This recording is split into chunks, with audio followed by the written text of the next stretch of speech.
Jason Gilbo here with Nick Tasso, breaking down some stacking options for tonight's slate. Usual 15-game Friday slate. A lot of high totals again. It was kind of tough narrowing it down to three. Yeah, I agree with you. I feel like we have that issue a lot lately. Just pitching isn't there this year. And I feel like we always have those extra teams that we always want to add, but we don't have time. And you and I both looking at Detroit. Good option here against Cleveland. I love both stacks in this game, but we'll talk Detroit here first. Josh Tomlin, this guy's been extremely bad against righties for easily the last couple of years. Home run tendencies. This is just a loaded offense, and those DraftKings prices are just nice once again. Yeah, absolutely. You look at Tomlin, he's very bad against righties, so Tigers, they can just throw a bunch of right-handers in there. And then you also have a lot of hot hitters too right now, like Alex Avila, who's had an amazing year so far for his standards. So even though he is a lefty, I still like him because Tomlin still kind of is pretty bad against lefties and righties. Yeah, this year, I mean, he's given up 353 woba to lefties, 377 to right-handers. His home runs per nine was up over 2 last year. It's near 2 this year. So, I mean, good spot here. And Tigers are just one of those teams that I like because, talk about the pricing. You can just fit it in with, whoever you can pay for McCullers, you can pay for DeGrom or Alex Wood and still be able to get that stack in with them. Yeah, and that's kind of what you sort of need on nights like this because there are a few clear starters you kind of want to go with even in GPPs, and then you can just throw in a lower salaried offense like the Tigers. Yeah, which you don't get too often. You're looking at Toronto as your second stack? Yeah, second stack and second start for Fister. He was kind of a mixed bag in his first start. I'm not a huge fan of Doug Fister. He's up there in age and obviously only one start so far in the majors. It was okay, but I think these Blue Jays bats could really do some damage against him. Yeah, especially coming off a quiet series where everyone kind of expected them to do a bunch against the Orioles pitching. I think people are going to be off of them, so I think it's a good time to just stay on one more night and get them at even lower ownership than we did yesterday. Yeah, absolutely. And back in Toronto, that definitely could help things a little bit. Obviously, it's a good ballpark, and sometimes they show up, sometimes they don't. There's a bunch of right-handed hitters in there like Batista, Donaldson, so forth, and I still think they should have a good opportunity against Fister.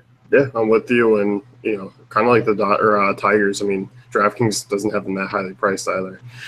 No, I haven't been that great, so I mean that's kind of the time you want to play them. Yep. Second stack for me, heading back to Detroit. I like Cleveland. Anibal Sanchez. For some reason, he's actually had 2 decent starts out of the bullpen, but that's where he's been most of the year. This is a guy that we just kind of stacked against all last year.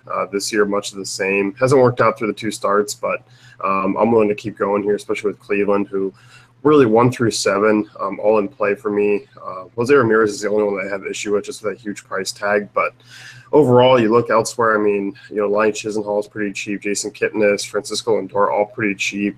You can get one of the first basemen for a reasonable price. And Sanchez is just the guy who struggles against both sides of the plate, low ground ball rate. There's a reason why the Indians have one of the highest totals on the night. Yeah, this is going to be a fun game. I know the ballpark isn't ideal, but at the end of the day, Detroit in there has been allowing a good amount of runs. So when you have 2 bad pitchers like this, I think a lot of things are going to happen. I actually was a beneficiary of playing Sanchez one time, and he did well. But I kind of agree with you. Stacking against him is typically a smart move. Yeah. Brew Crew, you were looking at Milwaukee as your third. Come off a big night. That home run upside's always there. Yeah, absolutely. It's funny, though. You look at Volquez, and he really doesn't have he doesn't really give up too many home runs. Everything against lefties and righties are all low.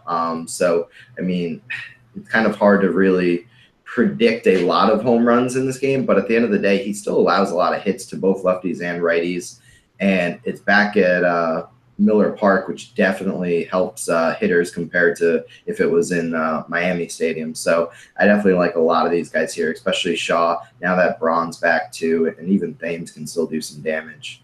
Yeah, I like it a lot. I mean, look, last night it was kind of a lot of the Braun hit a homer, but it was a lot of VR had 2. Thames got the day off, Sogar got the day off, so I expect them back in the lineup here.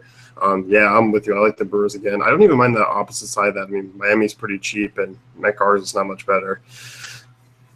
Yep, I kind of agree with you. I think this is one game that might get underlooked if it wasn't for the ballpark. If it was in Miami, it would. So my only hesitation here would just be ownership, really.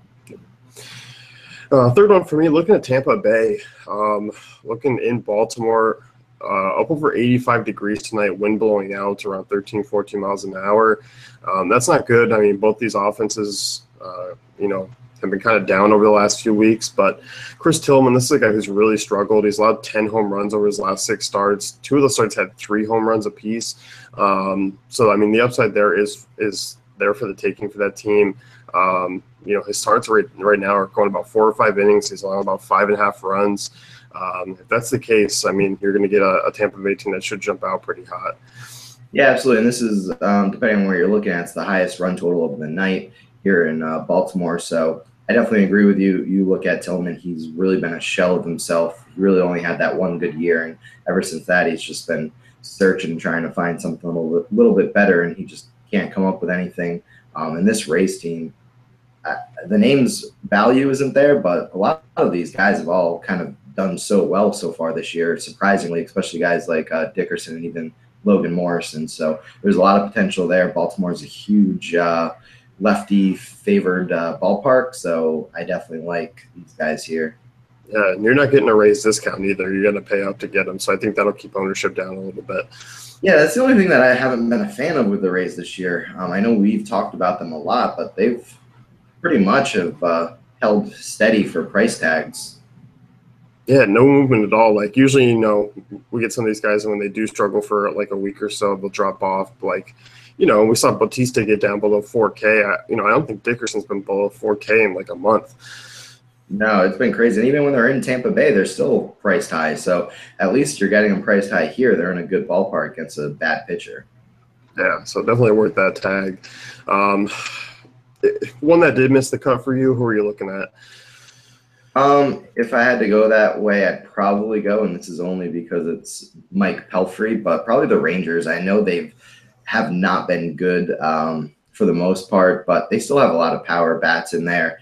And Pelfrey, I mean, under 4 ERA, I really don't know what to make of that, but there's still potential with these Rangers hitters. I was really hoping you'd say Texas because I'm on the same boat, and because I'm so sick of stacking against Mike Pelfrey because Mike Pelfrey's not good, but he hasn't allowed more than 4 earned runs in quite some time. I don't think at all this year, actually. So, yeah, he's one of those ones where it's like, all right, Friday 15-game slate, there's better pitchers to stack against. I'm still going to have a Rangers stack, though. Yeah, absolutely. I mean, it's one of those things. It's Mike Pelfrey at the end of the day. This is completely not what we've seen at any point in his career, and I just don't understand what's going on with so much offense and so many bad pitchers this year. Mike Pelfrey has an under 4 ERA, and it just kind of makes me sick. So yeah, hell's freezing over. Yeah, I think I'm gonna go to the bathroom and just get it over with.